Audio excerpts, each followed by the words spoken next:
नमस्कार, मैं सुरेंद्र प्रताप सिंह भारत मौसम विज्ञान विभाग की तरफ से आप सभी का स्वागत करता हूं हमारे दैनिक मौसम चर्चा कार्यक्रम में। आइए प्रेजेंटेशन स्टार्ट करता हूं। आज की हाईलाइट में अगर मैं बात करूं तो हैवी रेनफॉल, उसी के साथ साथ जो स्क्वेली विंड वार्निंग है पूरे अंडमान निकोबार आइलैंड पे, वो 8 से 12 तारीख के बीच में है, तो उसी के लिए हम एडवाइजरी वगैरह जारी कर रहे हैं। हेल स्टॉर्म या ओलो की बात करूं तो केवल उत्तराखंड में आइसोलेटेड प्लेसेस पे देखने को मिले, और इसी के साथ साथ अगर मैं हैवी रेनफॉल की बात करूं 7 सेंटीमीटर या उससे ज़्यादा, तो आपका तमिलनाडु और रायलसीमा और अरुणाचल प्रदेश में देखने को मिली। इसी के साथ साथ वेरी हैवी रेनफॉल जो 11 सेंटीमीटर से ज़्यादा है, वो कुछ जगहों पे तमिलनाडु में देखने को मिली है। और आज के सिनॉप्टिक सिस्टम की बात करें तो एक WD है जो नॉर्दर्न पार्ट ऑफ पाकिस्तान के ऊपर है, और एक साइसर आपका लोअर लेवल में नॉर्थ ईस्ट राजस्थान में है। इसी के साथ साथ एक cyclonic circulation south west of north Tamil Nadu coast पर है, और एक साइक्लोनिक सर्कुलेशन फॉर्म हो गया है south east Bay of Bengal में जो मिड ट्रॉपोस्फेरिक लेवल तक है। इन सभी सिनॉप्टिक सिस्टम के कारण आप देखेंगे कि जो WD अप्रोच कर रहा है नॉर्थ वेस्ट इंडिया की तरफ, तो पूरे नॉर्थ वेस्ट इंडिया में आप देखेंगे एक्टिविटी देखने को मिलेगी अगले 24 घंटे में, जिसमें हेल स्टॉर्म भी होने की संभावना है पंजाब और उत्तराखंड में और हिमाचल प्रदेश में, और थंडर स्टॉर्म एक्टिविटी पूरा हरियाणा, पूरा राजस्थान, वेस्ट मध्य प्रदेश, गुजरात और वेस्ट उत्तर प्रदेश में देखने को मिलेगी। इसी के साथ साथ जो सदर्न पेनिनसुलर इंडिया है, वहाँ एक्टिविटी पिछले 3-4 दिनों से चल रही है, जो आगे भी कंटिन्यू 2-3 दिन तक चलती रहेगी। तो डे 1 में भी आप एक्टिविटी है, और नॉर्थ ईस्ट इंडिया में भी अगले 24 घंटे तक एक्टिविटी होती रहेगी। उसके बाद अगर डे 2 की बात करें तो केवल WD निकल जाने के कारण केवल वेस्टर्न हिमालयन रीजन में ही थोड़ी एक्टिविटी रहेगी, और सदर्न पेनिनसुलर इंडिया में एक्टिविटी कंटिन्यू रहेगी, और नॉर्थ ईस्ट इंडिया में कोई एक्टिविटी नहीं देखने को मिलेगी। और डे 3 भी ऑलमोस्ट डे 2 जैसी कंडीशन है, केवल थंडरस्टॉर्म एक्टिविटी आपको कुछ जगह पर देखने मिलेगी, जैसे जम्मू कश्मीर, हिमाचल प्रदेश, सब हिमालयन, वेस्ट बंगाल, सिक्किम, महाराष्ट्र और इंटीरियर कर्नाटका और केरला।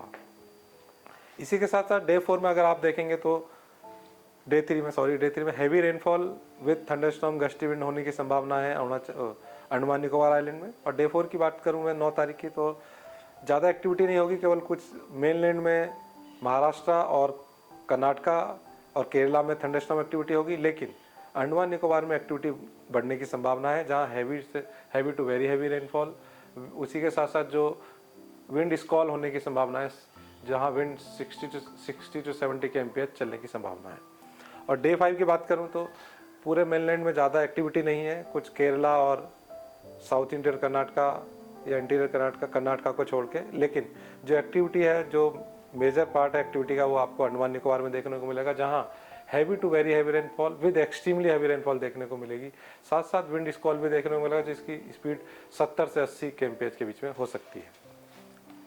आइए मैं अब साइक्लोन की स्टेटमेंट के बारे में बात करता हूँ। साइक्लोन सर्कुलेशन वो फॉर्म हो गया है south east Bay of Bengal पे, जिसके कारण एक लो बनने की संभावना है, जो 8 तारीख की मॉर्निंग में बनने की संभावना है। उसी से वो और इंटेंसिफाई होगा और डिप्रेशन बन सकता है 9 तारीख को, और फर्दर इंटेंसिफाई होकर एक साइक्लोनिक स्टॉर्म होने की संभावना है उसी रीजन में।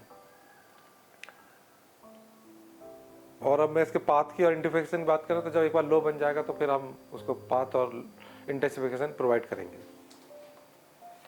अगर फिशरमैन वार्निंग की बात करूं तो बहुत ज़्यादा फिशरमैन वार्निंग नहीं है अगले 2 दिनों तक, केवल साउथ वेस्ट वे और साउथ ईस्ट वे में डे 1 डे 2 में।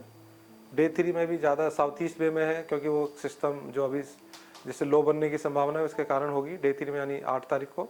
लेकिन डे 4 में इंटेंसिफाई होने की संभावना है, जिसके कारण जो विंड वार्निंग वो बढ़ जाएगी, जो साउथ ईस्ट में 50 से 60 kmph होगी, और उसके आसपास जो है वो 40 से 50 kmph होगी।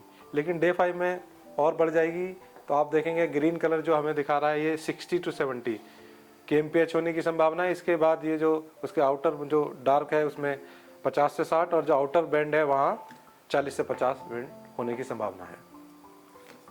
अगर मैं एडवाइजरी की बात करूँ फिशरमैन के लिए, तो फिशरमैन और जो स्मॉल शिप वगैरह हैं, तो उनसे कहा जाता है कि अंडमान सी और साउथ ईस्ट बे बंगाल में 7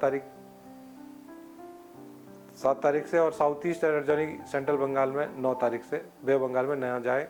और जो वहाँ पे गए हुए हैं साउथ ईस्ट और में, तो उनसे बोला जाता है कि 7 तारीख से पहले आ जाएं, और सेंट्रल बे बंगाल के लिए बोला गया कि 9 तारीख से पहले वापस लौट आए। इसी के साथ साथ जो टूरिज्म और ऑफशोर एक्टिविटी हैं वो अंडमान निकोबार में 8 से 12 तारीख के बीच में रेगुलेशन रहेगा, उसको ना जाएं, कोशिश करें उस तरह से।